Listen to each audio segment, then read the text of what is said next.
An interesting side note to a lot of this, there were several of the Teach for America teachers, two in particular, but all had certain understandings, were also members of the Educators for Equality, I guess, Excellence, okay, thank you, E4E, an organization that recruited our school by inviting us down to a meet and greet with their leadership at a bar in Brooklyn, which was very revealing because when I should reserve a spot, I never even heard about this group when we were first recruited, that you had to sign a pledge, the pledge which was totally anti-teacher as far as I was concerned. Anyway, I went to the meet and greet. We, since that time, the two teachers in particular who got more involved in E4E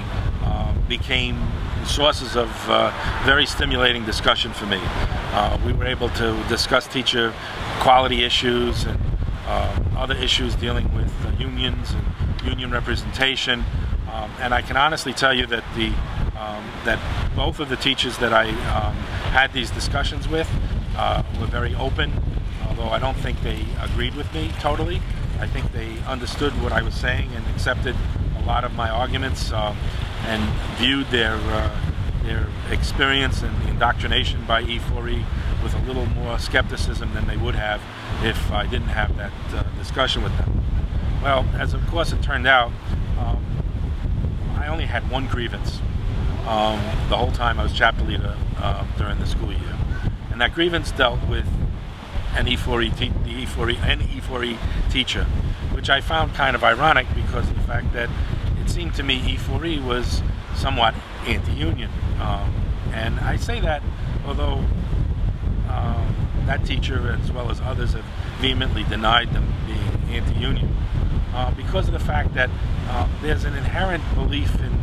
their platform as well as in their discussions with me and others that I've read about on the internet, that they have such faith in their quality as teachers and such deep understanding of teaching, and they come from select areas of the teacher pool, of the pool of people to become teachers. They're really dedicated people that they don't mind being weeded out. Let the chips fall where they may. Let principals make decisions about the incompetent teachers, and then let's keep moving on. So they're never anti-union in the sense that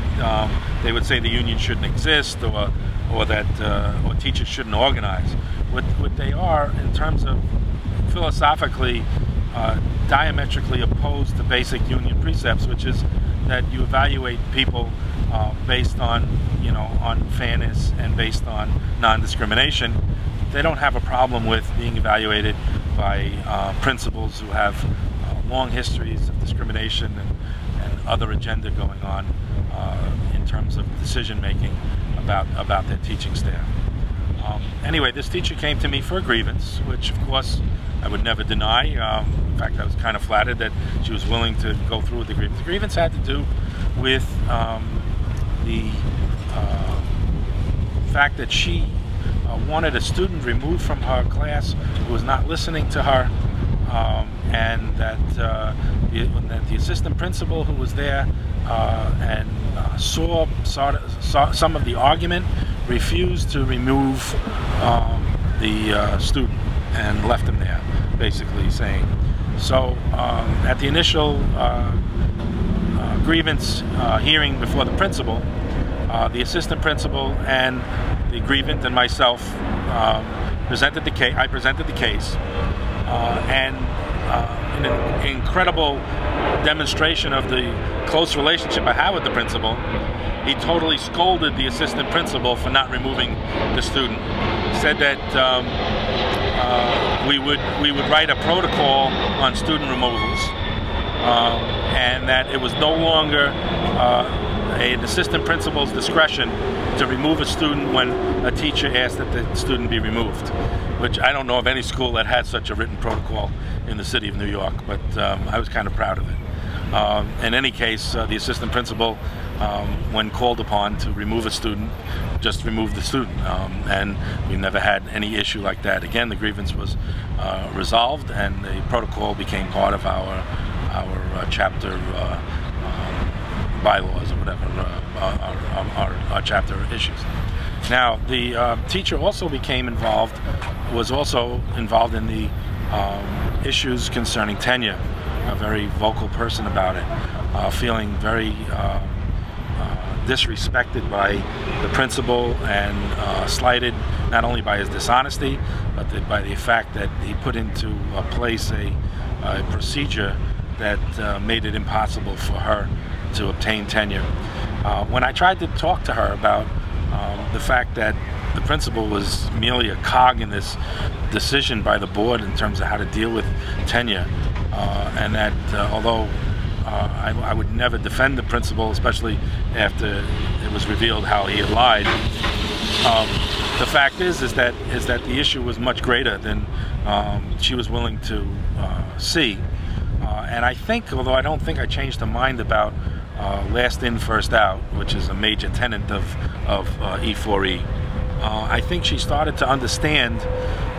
the fact that the decision makers in terms of tenure and how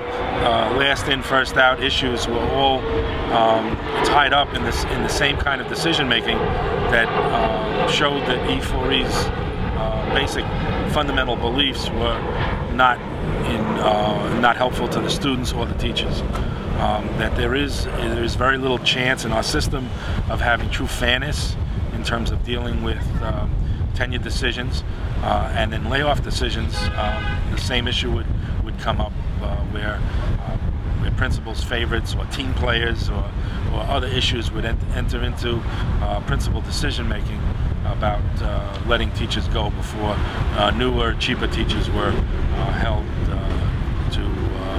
not to be prevented from layoff if LIFO was done away with. Anyway, this dynamic I think really demonstrated in practice to a person who was very involved in E4E. In fact, helped write a white paper, position paper for E4E, and in terms of how it affected her, and in terms of dealing with some of the issues when it became personal, how the whole dynamic changed. There is when the E4E white paper dealing with teacher quality and how to demonstrate teacher effectiveness in terms of layoff, there's a whole new rubric they proposed in the white paper based on how many times you were in the rubber room and how many times you were given a U rating, and a whole bunch of very complicated rubric in terms of dealing with who to lay off first, all based on the essential decisions of principals not really wanting somebody. I wrote a retort to that white paper, calling it "Paper on a Roll," I believe is the title of the article I wrote, which is on the ICE blog for anyone to download and review, as well as links to the E4E paper as well.